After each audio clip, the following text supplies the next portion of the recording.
How's it going, my truant people? DrSlaking, the Slacking Doctor, back on Pokemon Showdown for week 1 of Owl. This is week 1 for the Bellowing children with my teammates Aquarius and Steven. And if you haven't already checked out Aquarius' side of the battle, because Aquarius is uploading their games, please go and check that out now. Their channel will be linked down in the description. Their channel is linked in the description on the draft announcement, so hopefully you guys are already subbed over there anyway. But if you're not, go and check out that battle, because I am going to have to spoil the results of it so that you guys know what's happening in this game.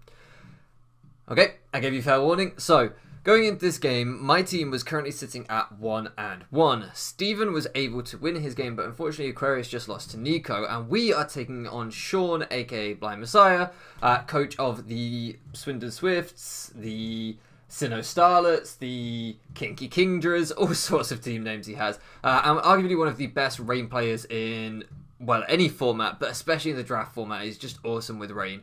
So when he won the ABC off-season, super impressive player. Now, I have to say, you're going to notice I'm going to change clothes in a second when we get into battle. That is because I'm re-recording this team builder because I cannot upload long videos anymore. This original team builder was about 15 minutes long with really detailed descriptions of why we built every set and what it was for. Unfortunately, I can't do that because the video just will not upload. You're going to see a trend of this on the channel where my clothes are going to change between team builder and battle, and that is simply because I'm having to re-record maybe 10 team builders just to get those videos short enough to actually be uploadable on my current internet. Not an ideal situation, but it's the one I'm living with, and I don't want to stop uploading, so we're going to push through it. So, very quickly, he has a Rain team, he has a Politoed, Goodra, Ludicolo, Kingdra. They're the major things that you need to know about. They're the major things that we prepped for, so let's just give you a quick recap and a quick breakdown of what we got. I should say Sean is one of my best friends in this community. He's a member of my front office. He's someone that I get on with so well. And yeah, I've met him in real life when I went over to Norfolk to see everybody there and took him with me. And just genuinely a top guy all the time in the world for Sean. So not only was this a game where I was going up against a fantastic coach, a really good friend, but I'm also going up against it to win this week for my team. We need to win to make it 2-1 to the Bellowing children so we can win the first week of Owl. So high pressure situation against a player that I have so much respect for. So all that being said, let's actually talk about this team. We have a Spadef Togekiss. It can basically live Ice Beams, or it can live anything from the Ludicolo. Doesn't want to take a Hydro Pump, a Life Orb Hydro Pump in the Rain, mind you. But anything else we can pretty much take and live 2 of with this Max Spadef Togekiss. It can do quite a bit to Kingdra if Kingdra ends up being choice locked. It can probably take a choice, well, I can obviously switch it on choice Draco, but he just stops it spamming that. Does not want to take a Spec Surf though at all, and I'm not sure how it feels about Specs Ice Beam off the top of my head. But Air/Fire Blast, Baton Pass and Roost, because he also has a Mega Scissor, I should point out, so we do have fire coverage on a lot of these things, just hit Mega Scissor anyway. Next up we have Nico. This is his focus / lead. My philosophy in this game was get hazards early, especially T-Spikes, because 1, we wear down a lot of his mons, 2, most of his mons are most threatening with Life Orbs, i.e. the Ludicolo and the Kingdra. They only really pose as big of a problem as they can do with the max potential if they have a Life Orb, and then Life Orb plus T-Spikes is just going to wear them down really fast. If we have to do it that way, we have to do it that way, so that's what this is here to do. Then we have Trick Room Reuniclus. This thing is kind of a win con in this game.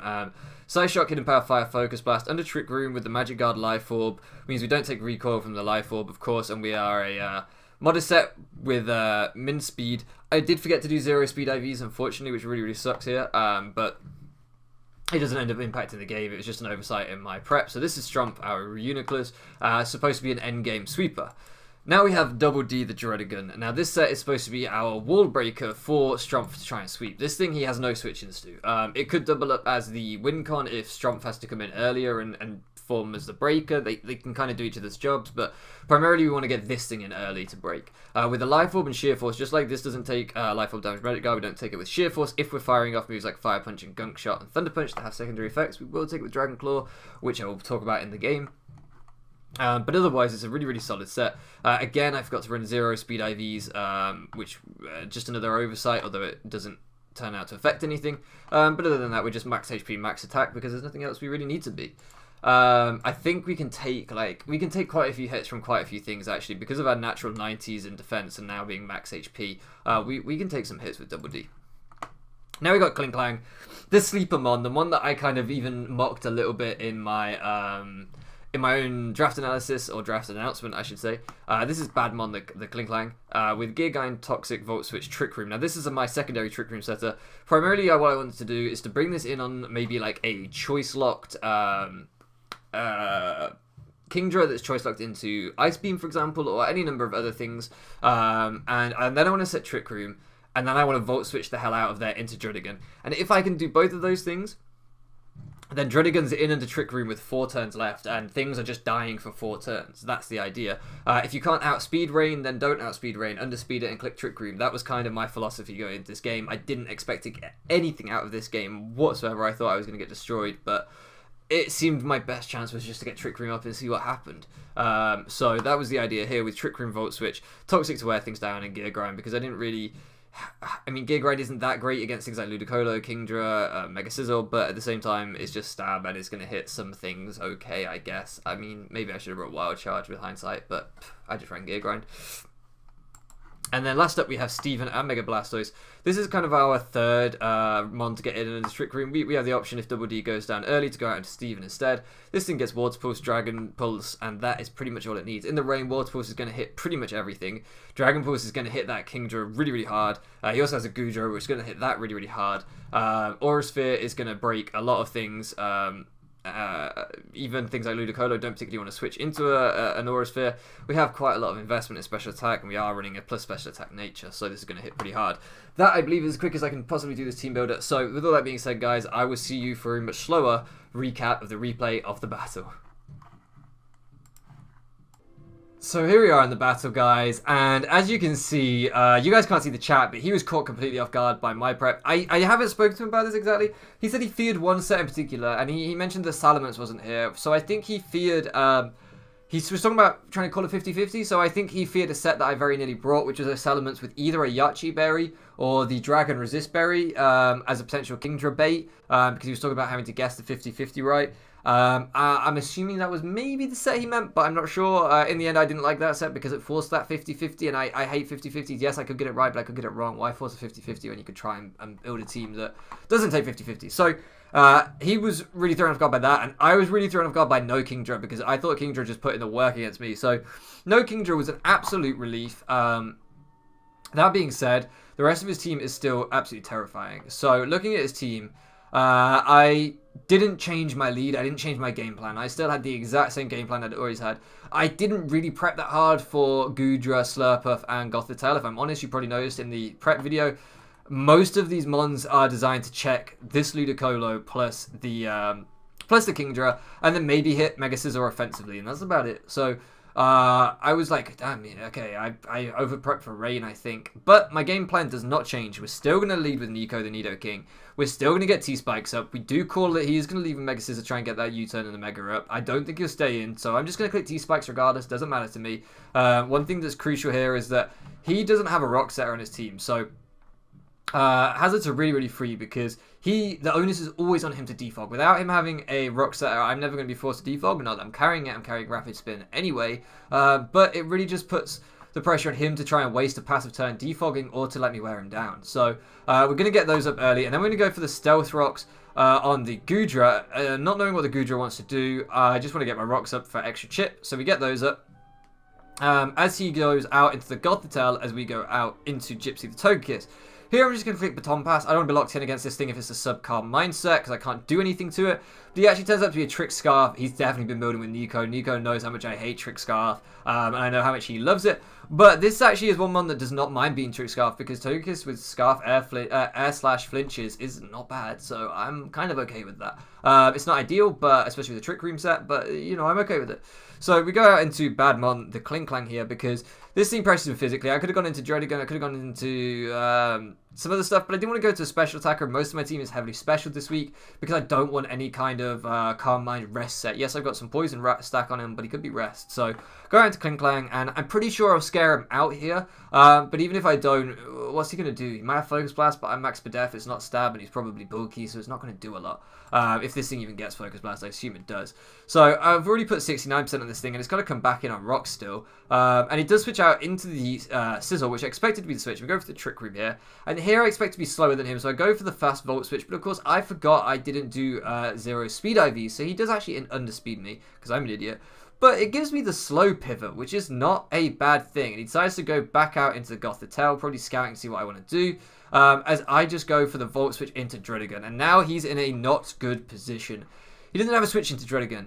If I want to make the reads and under Trick Room, especially even if I don't make the read, let's say he goes Slurpuff and then I click Gunk Shot next turn, even if he calls the Dragon Claw here, he's in a bad position. He doesn't have a switch into this thing, and I'm in... I can't believe this has worked, but I've actually managed to pull off the Trick Room Volt Switch Klinklang into Druddigan, and I'm just looking down his team like, show me a switch in. So here we're just going to go for the Dragon Claw. It guarantees to kill this thing, and it's going to chunk everything but the Slurpuff that comes in, and then I just Gunk Shot the Slurpuff anyway, so I don't really fear that. This thing dies, and he goes into Politoed, gets his rating up very, very smart. It means my Fire Punch against Scizor is neutered a little bit, and whatever else. And I can't Oko this thing. I'm going to go for the Thunder Punch, because I just want Chip on it, and I want its Rain Setter gone. My plan is to sweep with Redoclus anyway. Worst thing he could have gotten there is a Rain Boosted Scold getting the burn, but it's not going to do much damage, because I'm a Dragon type, so I resist, so I don't think he's going to go for the burn. I think that fishing for a 30% burn, rather than just getting 43% damage on me with the Ice Beam, is a little bit like, meh. I don't know. So I agree with this play going for the Ice Beam, but that's fine because I know I can take any Ice Beam and still have a chunk of health left. So I just go for the Thunder Punch, put this thing in poison range. For the next turn, might as well go into Blastoise. We're just going to click Scold or Ice Beam, maybe Toxic. It doesn't matter. Let's go into Steven here. He's going to click Scold, and we're going to recover 6% with our Rain Dish anyway. So we take like 0 damage from that. And crucially, this was also about positioning, because what this does is this forces in Ludicolo, and I need to see this Ludicolo set, and I need to get it poisoned, because if I'm going to win, I need this thing to not sweep me. So he brings in the Ludicolo, is poisoned, and I'm just going to go straight out into Togekiss. If he Ice Beams and he does more than 50%, he Specs, and then I just go back into Blastoise and force him to take Rocks damage if he wants to switch out. And if he's not Specs, he's not going to 2-hit KO me with Ice Beam anyway. He reveals that he's not Specs from that damage. He reveals that he's not Life Orb either, so I'm thinking he's probably Z, because it is one of his Z captains. And I'm like, okay, Z Ice Beam is going to be a problem, but I don't really know what to do about that. He goes out into Goodra. I just click Air Slash to try and get some chip off on that Ludicolo. Goodra, it takes a little bit from Rocks. It gets about left over. It's not a big deal to Goodra. Goodra's fat. But it gives me a free switch in Steven, because I'm pretty sure this thing can't hurt Steven. I get Dragon-tailed out, and we get sent out into Klinklang. Now, this was a little bit fortuitous. Honestly, though, there's nothing he could have Dragon-tailed me into that I wouldn't have liked here. Nidoking wouldn't have been ideal. It wouldn't have been the worst thing in the world. I would have just fired off a Sludge Wave and done some damage-ish to this thing. Not a lot, I guess. Reuniclus would have set up Trick Room on it and hurt it with Psyshock. Druddigan would have had to switch out, to be fair. If he'd got the switch into Druddigan, that would have been alright. And going back into Gypsy would have been fine, really. So I'm not in a terrible position. But I do get fortuitous. It's definitely lucky that I go out into Klinklang. I won't deny that at all. And I'm just going to click Trick Room here. I'm not sure on the priority of Trick Room versus Dragon Tail. He could just Dragon Tail me out before I get my Trick Room up. But, I'm just going to go for it anyway, because I think he's probably going to switch, because I don't think this thing wants to get worn down by a Giga from this thing. So he's just going to U-turn out again with the Mega Scizor as I go for the Trick Room once again. And again, he's in a difficult position where it's like he can't really do a lot. And I'm just going to Volt Switch out. The best thing he can do here really is Dragon Tail me. So I'm just going to go out into the Reuniclus, knowing that Dragon Tail isn't going to do that much. He's got negative priority, and Psyshock is going to put him in range. And the reason I don't go to Druddigan, because you maybe think, why didn't you go to Druddigan there and just click Dragon Claw? You would have killed him. Yes, I would have done, but I would have taken Life Orb damage. And at 48% plus Life Orb damage, I probably would have been in range in a Mega Scizor Bullet Punch. And I didn't want to do that because I wanted to be able to hit this thing with a Fire Punch. So, I know it sounds really petty, but I just didn't want to take that extra Life Orb chip on Druddigan, and I know that Psyshock will put it in range of a Druddigan Fire Punch or Druddigan Thunder Punch, so I'm like, okay, well, that's fine then. I can come in with Druddigan later and kill this thing. I don't have to click Dragon Claw and take the damage. And if I've seen that he's only I think he's max HP. I don't know if he's invested on anything else in this thing, but I don't think he's physically invested. I don't know if I remember seeing this at this point, but either way, I know that Psyshock is going to do a hell of a lot, and it does 64%. It really puts him in a good range where he doesn't even really want to come back in at Rocks more than once. And again, we do get very lucky here getting Dragon-tailed out into the Druddigan. Now, I should point out that pretty much everything else killed him from this range. Nidoking killed him with a Sludge Wave. Blastoise killed him with a Dragon Pulse. Klinklang killed him with a thing. So, with a Giga. So, it was fortuitous getting Dragon-tailed out into Druddigan because it gives me momentum for the rest of the game. And, I won't deny that. But I don't think it changed too much. So, we're able to just fire off a Fire Punch here, knowing that we kill. and knowing that I don't have to take Life Orb recoil, and being pretty confident. I don't remember if I definitely live Adamant, Max Attack, Sizzles, Bullet Punch, but I think I do. And he Bullet Punches here, and you see we live on 11, which would have been Life Orb range, but it does mean we can fire off a Fire Punch and kill this Mega Sizzle as Trick Room ends. So he has to go out into Ludicolo. I know that Ludicolo will kill me here, and I don't really want to do that, so I'm just going to go hard into the Togekiss. The reason being, if I can get Trick Room up again and go out into Volt Switch again, Volt Switch out to Druddigon, or get Druddigon in for free somehow again, Gunk Shot just sweeps him at this point. Double Gunk Shot just kills him. So I really want to try and get Druddigon in again under Trick Room if I can. So there's no reason to not go out into Gypsy. As he fires off an Ice Beam, yes, Ice Beam is his best play against Druddigon, so I could have gone into the Blastoise potentially, but I wanted to know what set this was. I'd already seen it wasn't Specs. I'd already seen it wasn't Life Orb. So if he was Icy, let's see it. Let's see him fire off the Icy. At the minute, I have no reason to fear this Ludicolo with Gypsy. So we just go out into Gypsy, and we're just going to fire off an Air Slash because we are Choice Scarf now, so we guarantee outspeed. The Ice Beam, because he doesn't, if he had Ice Beam Z, he doesn't pull the trigger on the Druddigon, makes sense.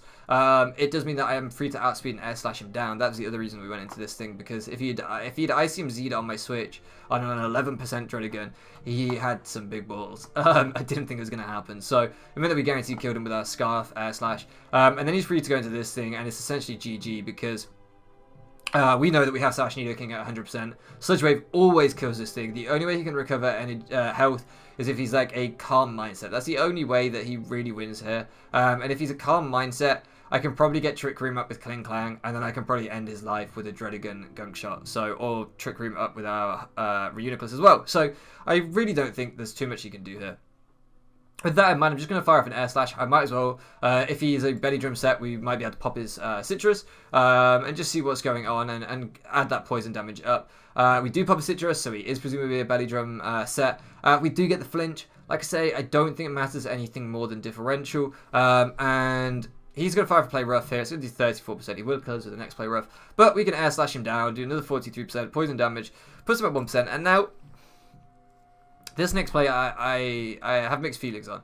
So I just switch out here into Nidoking. There's no reason for me not to, as he fires off a Drain Punch and he dies, meaning we win 6-0. The reason that I have mixed feelings on that is because Sean is one of my best friends in this community. I genuinely have so much love and time for Sean, as I'm sure he well knows. And I feel bad for trying to preserve the 6-0. Now, as it happens, if I stayed in with Togekiss, because he went for the Drain Punch, he didn't kill me anyway. So I could have just stayed in that and I would have got a 6-0. The reason that I did it, the reason that I guaranteed the 6-0, because I know the only way I can get health back here is if he clicks Rest and then I kill him with Sludge Wave, or if he clicks Drain Punch and he doesn't get enough back to even survive the poison, so I guarantee to win from this point if I go into Nidoking 6-0. The reason that I did it is because it might help my team. If it was just me, I wouldn't care. I wouldn't want to be that guy. But my team might need the differential at the end of the season, so I apologise to Sean for preserving the 6-0 and playing like that. He knows that it was coming anyway, because he went for the Drain Punch if I went into Kling Klang on the Play Rough to try and preserve some differential. So, he knew it was coming. But I am genuinely sorry. That sounds like I'm not genuinely sorry. I am genuinely sorry. I wouldn't normally do that, and I don't like to do that because there's no need for me to 6-0 him, and it's rude. But the team kind of needed it, so that's how it goes. I feel really bad because before this game, I was kind of saying to him that I thought he was going to hammer me, and I really believed that. I was not trying to downplay my chances to set him up for a fail or to lull him into a false sense of security. I'm just not like that. I genuinely believed he was going to hammer me. The build was very experimental and very weird, and it just worked. Had I brought a normal team, I think Sean might have 6-0'd me. I thought his prep was solid. I thought if I'd brought a standard, Salamence, Terrakion, whatever, I think he would have just completely destroyed me. But because I brought all my low tier mons like Druddigon, like Kling Klang and stuff, I think I just caught him off guard, and that was the only way for me to win. That being said, I wish him the best of luck for the rest of the season, and Nico. They are in our division, so I don't want them to get to playoffs ahead of us, of course, because we are now week 1. The Bellowing children pick up their first W. We win a 2-1 victory for the week, and nearly a 3-0. Aquarius very, very close. If you watched that game, then you know it was just one thing that cost them there, and that doesn't matter at all. So really impressive start for the Bellowing children. I think the other teams should take notice here, and they should look at us and say, hey, look, Gareth, amazing battler. Nico, amazing battler. Sean, amazing battler. But we've come through, and we've picked up some good performances and a good win week 1. So really, really pleased. But I do wish them the best of luck for the season. I hope that they make playoffs as well, because their team, like, I I'm really tight with Nico and Sean, and Gareth I despise. I can't stand the guy. I just hate Gareth. You just meet some people in this community who you just think like, I don't even know why you're here, or just don't like you. But you gotta have it all. No, I love Gareth really. Good friends with all of them. So I wish them the best of luck for the rest of the season, and I hope they do very, very well. We will be rematching them later in the season. I hope to God we don't play Nico because I hate his draft, but I think we play Gareth. So get ready for some more trash talking then, because I'm going to talk a lot of shit about him in that game. But that's it from me, guys. I hope you've enjoyed this. If you haven't already, do check out Aquarius' side of the battle. Their channel will be linked down in the description, and they've probably commented on this video as well because they're a hero, so they probably have commented. Go check out their side of the battle. Make sure you subscribe to both of our channels if you want to follow the rest of Owl. I should probably shut up now because I've been going on for a little bit. So I hope you've enjoyed this game. GG to my man Sean, as always.